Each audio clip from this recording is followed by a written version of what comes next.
Are you ready for some video game news? Because there are 3 stories circulating around that I definitely want to talk about. The first story, another day, another lawsuit. Nintendo is suing yet another ROM website, but I think this one is actually for an interesting reason. Death Stranding got a nearly 50-minute trailer, and a lot of people are split on this game. Where do I fall in line with Death Stranding? What do I think about the 50-minute trailer, and what are some of my concerns about this game? And finally, Nintendo just made every Nintendo Switch owner say WTF. All that and more in today's video, so sit back, relax, make sure you subscribe to the channel, and let's talk about what's going on in the world of video games. Hey, RG285. Hey, Sean. Oh my god, it's Stevie Richards!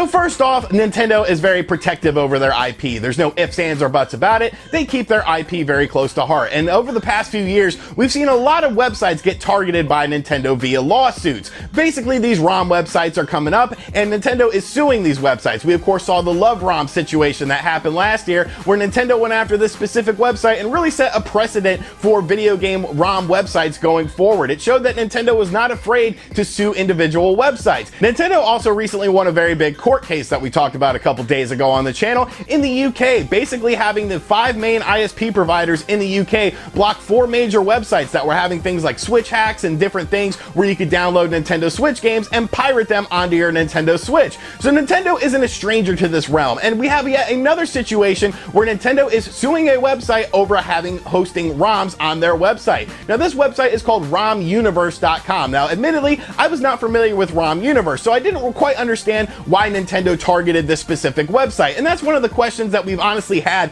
going into these things. How does Nintendo decide to target individual websites? But I think this website, they pretty much just put a target on their back and said, hey, come after us, Nintendo. Because what was unique about ROM Universe was the fact that you would basically pay into a subscription service. For $30 a year, you would have unlimited access to download all of these various games from various platforms, including Nintendo games. And it's like, what the hell are you doing? Like, you can't charge for ROMs and a ROM downloading service in 2019 and beyond, especially with Nintendo on the prowl. Yes, other companies don't seem to care as much as Nintendo does, but for whatever reason, Nintendo is very steadfast in their beliefs that these are their games, even though they're old games that you can't purchase anywhere in 2019 as new, besides things like the 3DS eShop. Of course, the Nintendo Switch doesn't have a proper eShop or anything like that. Nintendo will still definitely target you, so to be charging a subscription service for these games just really puts a big target on your back. Now, Nintendo is seeking at least $2 million in this lawsuit. Now, obviously,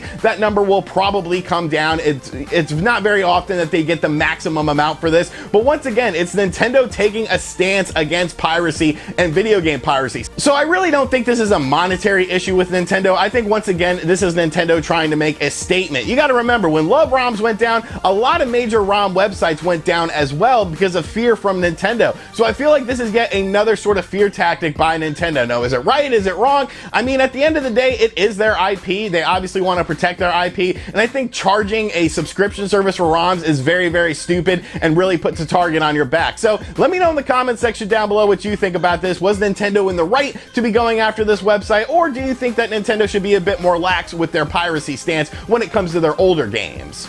Next up, Death Stranding got a nearly 50-minute trailer today, and the internet is honestly kind of split on this. And I watched the trailer, and honestly, I have some concerns about Death Stranding. Now, Death Stranding, of course, is the latest game from Hideo Kojima, the mastermind of the Metal Gear Solid series. I absolutely love Metal Gear Solid. I think it's a fantastic franchise, one of my favorite video game franchises of all time. But everything we've seen so far from Death Stranding has been a bit weird. You know, it's kind of had this quirky vibe to it. It's kind of like, what's the game actually about? How is the game going to actually play? Now, of course, we did get like a 9-minute trailer a couple months ago that honestly kind of sold me on the game, but then we got the Gamescom trailer and it had peeing in it, and like peeing was a big part of the game, and it was like, okay, now we're getting back into weird territory. But this 50-minute trailer really showed off a lot of gameplay for this game, and I say the term gameplay a bit loosely because it seems like this game is going to be more of an experience game, at least from what we've seen. Now, when you look at things like the Metal Gear Solid franchise, franchise, obviously these games were experiences. They were definitely almost like mini movies, but they were rooted in great gameplay.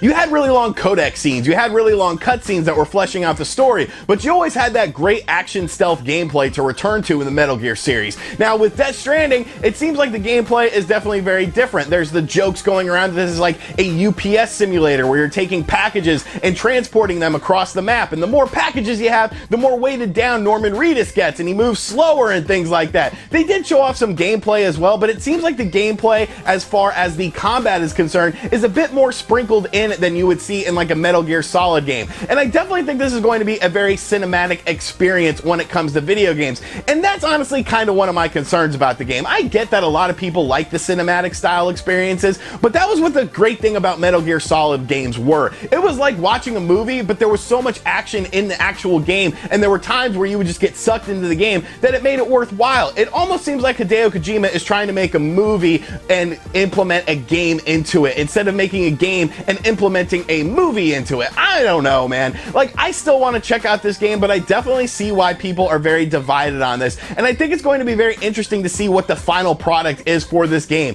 Is Hideo Kojima having some, tricks up his sleeve? He has been known to troll people. Look at the whole Metal Gear Solid 2 situation. Everyone thought that you were going to play a snake, but of course you didn't play a snake. So is this another case of Kojima, sort of trolling people, or is this what the actual game is going to be? I don't know. I want to hear your thoughts on the Death Stranding presentation in the comments section down below, though. Next up, let's talk a little bit about Konami, because like Capcom, Konami is a company that I love to hate. But unlike Capcom, which has been coming around as of late, Konami just doesn't really seem to learn their lessons. Yesterday on the channel, we took a look at Contra Rogue Core, and that game is just an absolute mess. It's definitely not a Contra game. It's really just a twin-stick shooter with Contra-like elements thrown into it. It's ugly. It doesn't really play all that great. Definitely a massive disappointment for me. But Castlevania is another franchise that Konami has, and Castlevania is another franchise that I absolutely love. Well, at Tokyo Game Show 2019, Konami updated us on a mobile Castlevania game because, that's what everyone wants, with Castlevania Grimoire of Souls. And you know what?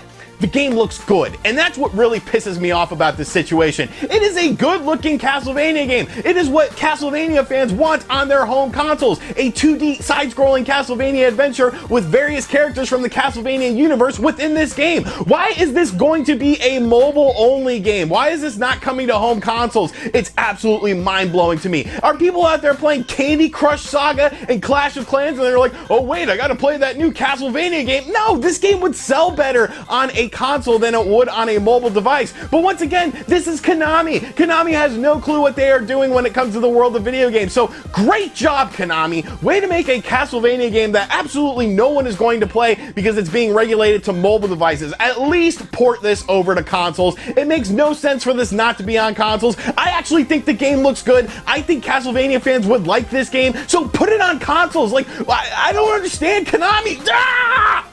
And finally, last week Nintendo showed off a really weird trailer for some sort of ring accessory that was coming to your Nintendo Switch. And a lot of people thought, okay, this is some sort of Wii Fit-like thing that's being brought to the Nintendo Switch. Now, of course, Nate on the Spawncast said it was a little bit different than something like Wii Fit, and it might actually surprise you. And today, we actually learned what this thing was, and I could definitely say I was a bit surprised. It definitely had me saying, what the hell is this? This is like classic Nintendo. And today we learned about Ring Fit Adventures. Yes, folks, that is the name of this. It is Ring Fit Adventures. It will be coming out in October. It will be retailing for $80. It has a ring-like apparatus and something that you strap onto your leg. So what is Ring Fit Adventures? It's sort of like a weird action runner game in which you do physical activity. So basically, Nintendo is saying that you are a fat ass and you need to be working out more. So there's some interesting things that go into Ring Fit Adventure, I will admit. It has some electronic sensors within the actual ring that make it an interesting piece of technology. This isn't something like Nintendo Labo cardboard stuff where essentially it's just cardboard. There is some technology into this. You put one Joy-Con into the Ring Fit thing, you put one Joy-Con into your leg accessory that you have, and you basically do like different sorts of exercises. To move your character, you jog, you move the ring around in order to attack different things. It's really freaking weird. And I think a lot of people are a bit skeptical on it for the simple fact that, is this going to be a sort of one and done thing? Is this only going to be be applicable to Ring Fit Adventure, or will there be some more games that support this thing? Obviously, it is a workout thing disguised as a video game. We've seen Nintendo and other companies do this before, but this trailer was just bizarre. Like, the people presenting the trailer were almost like robotic in nature, and I was like, are these people like programmed people to be saying these things? Like, where's their emotion? They're just so happy and weird. It was definitely a very weird trailer. I think the game itself looks kind of okay. I don't know if I'm going to be picking this up, maybe just for the laughs, because I think it would make for a really funny video to check this out. But yeah, Ring Fit Adventure is the latest thing in the world of Nintendo Switch stuff, and it definitely has people saying, what the fuck? Now, I want to mention that a lot of you guys have been hitting me up asking me to talk about the GameStop situation. And I was going to cover the GameStop situation in this video, but I decided to sort of give the GameStop situation its own dedicated video. I will probably be uploading that this evening, but there's a lot of things I want to say about the GameStop situation. Obviously, GameStop is closing down some stores. Some people are celebrating this, and I just think it's really weird. I kind of almost want to make an in defense of GameStop. Talk about why GameStop is actually sort of good for the video game industry, which I know is very bizarre considering all of the negative things I've said about GameStop in the past, but I think as a whole it's not a bad company. So we're going to look more in depth into that in an upcoming video. So let me know in the comments section down below what you thought of today's video. What do you think of Nintendo going after yet another website? What do you think of the Death Stranding presentation? And what the hell do you think about Ring Fit Adventure, the latest Nintendo Switch game? And as always, guys, thank you for checking out this video. If you're new to the channel, make sure you subscribe and turn on notifications. Be sure to check out other videos on the channel, and as always, I'll catch you guys on the next one. Later.